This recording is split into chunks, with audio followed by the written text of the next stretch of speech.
Hello everyone, I hope you are doing well. I am Prithvi. So आज हम discuss करेंगे अनुसूचित जनजातियों के लिए राष्ट्रीय आयोग, national commission for scheduled tribe. हमारे संविधान के आर्टिकल 338 ए में और संविधान के भाग 16 में जो है national commission for scheduled tribe के बारे में कहा गया है। इसलिए ये क्या है, एक कॉन्स्टिट्यूशन बॉडी है। इसके लिए एक मंत्रालय है जो इस पर वर्क करता है, वो जनजातीय मामलों का मंत्रालय। इससे पहले क्या था कि जो मैंने आपको पहले पिछली वीडियो में जो हमने बात की थी वो की थी national commission for schedule caste. उसमें मैंने बता दिया था कि ये दोनों मंत्रालय, ये दोनों आयोग जो किस तरह अपने प्रेजेंट रूप में आए। उस वीडियो को देख लेना आप लोग, ठीक है। तो चलिए स्टार्ट करते हैं इस वीडियो को। आयोग में एक क्या होता है, एक अध्यक्ष होता है, एक उपाध्यक्ष होता है और 3 अन्य सदस्य होते हैं। इनकी नियुक्ति जो है वो राष्ट्रपति के आदेश द्वारा की जाती है।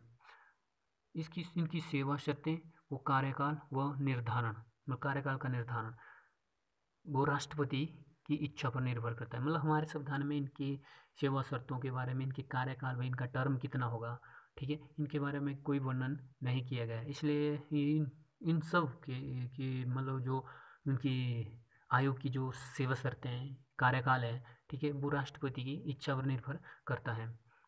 पूर्व आयोग, इससे पहले इस आयोग का नाम क्या था? इससे पहले जो इसको जो है राष्ट्रीय अनुसूचित जाति एवं जनजाति आयोग के नाम से जानते थे। कब? मतलब 2003 से पहले।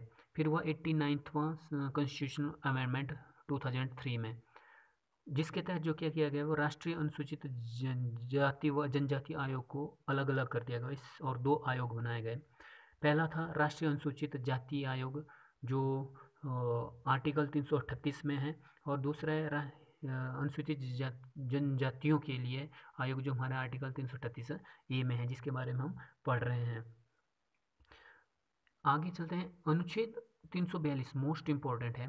देखिए क्वेश्चन आता है कि हमारे देश में किसी भी समुदाय को जनजातीय घोषित करने का अधिकार किसको है? तो आंसर होता है हमारा राष्ट्रपति को। किसको है? राष्ट्रपति को।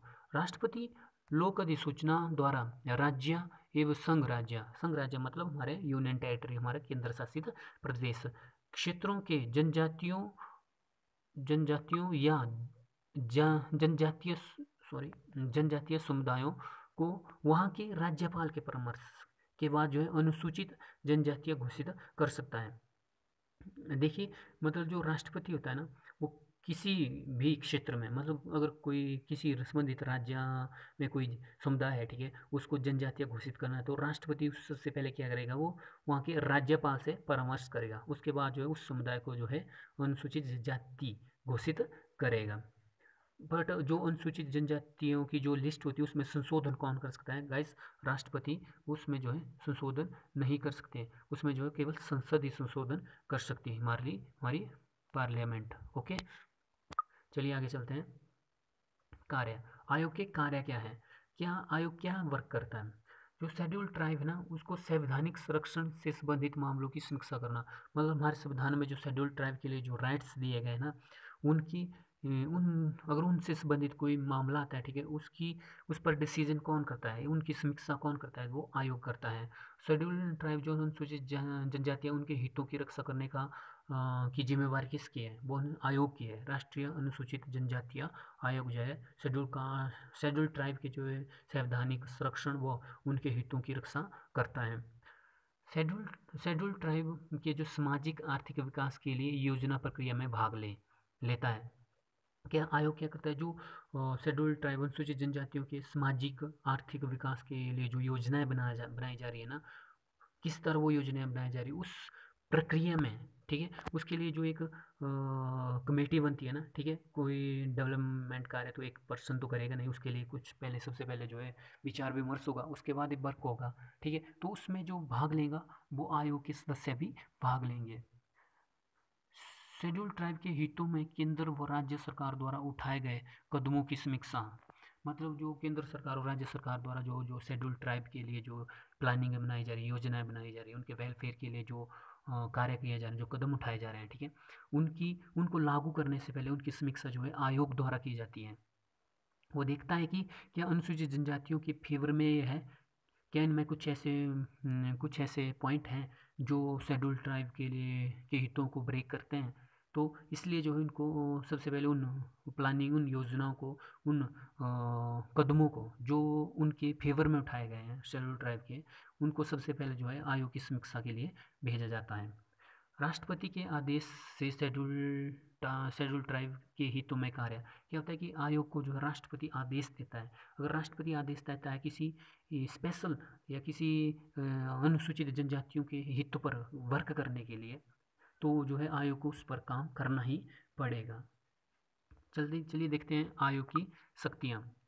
आयोग की शक्तियाँ, सिविल न्यायालय की शक्तियाँ प्राप्त है। मतलब आयोग को देखिए, जैसा कि शेड्यूल कास्ट में था, अनुसूचित जातीय आयोग जो था उसको भी दिवाली न्यायालय की तरह की जो पावर थी वो प्राप्त थी। तो शेड्यूल ट्राइब का जो कमीशन है उसको भी जो है सिविल न्यायालय की शक्तियाँ प्राप्त हैं। वो किसी व्यक्ति को जो समन जारी कर सकता है, ठीक है, उसको पेश होना पड़ेगा। वो मतलब जो देश के किसी भी कोने में कहीं भी जो है समन जारी कर सकते हैं।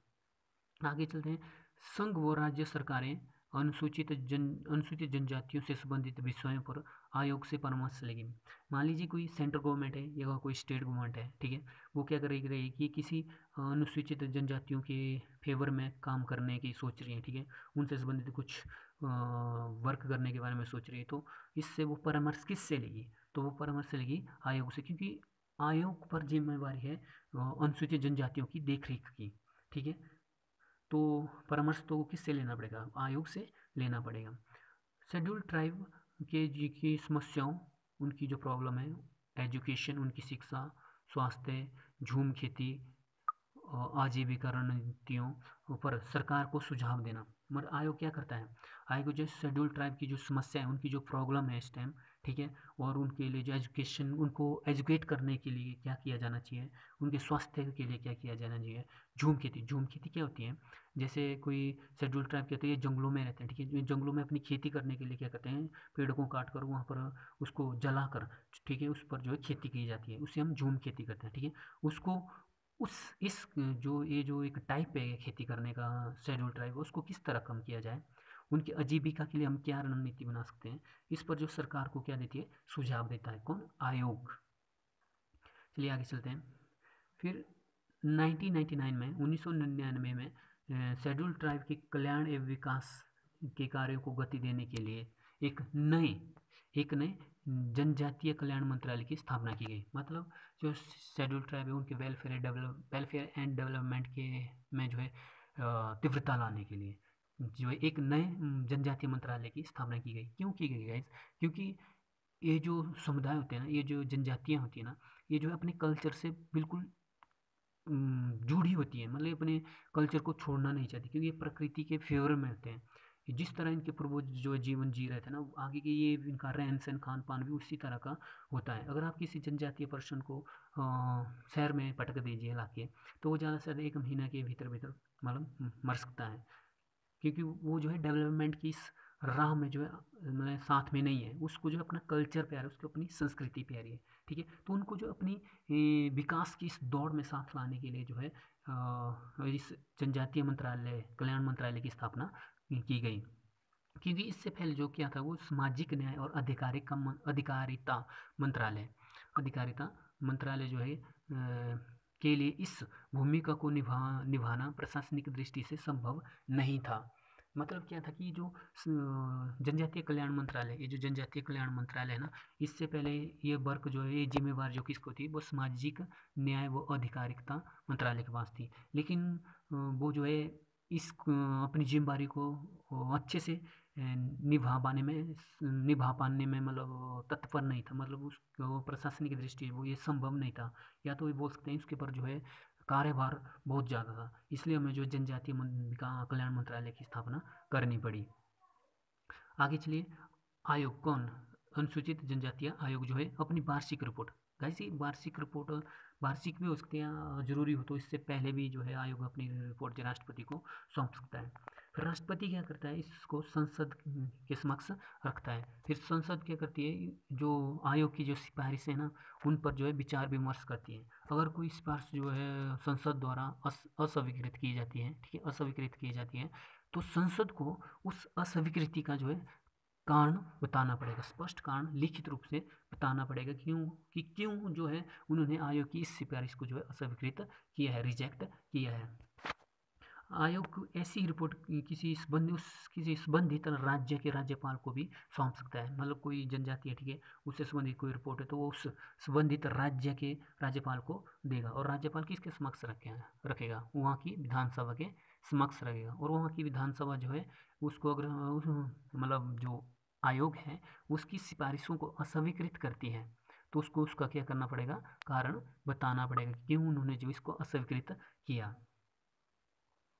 सो गाइज आज की वीडियो में बस इतना ही, मिलते हैं नेक्स्ट वीडियो में, तब तक के लिए बाय बाय गाइज।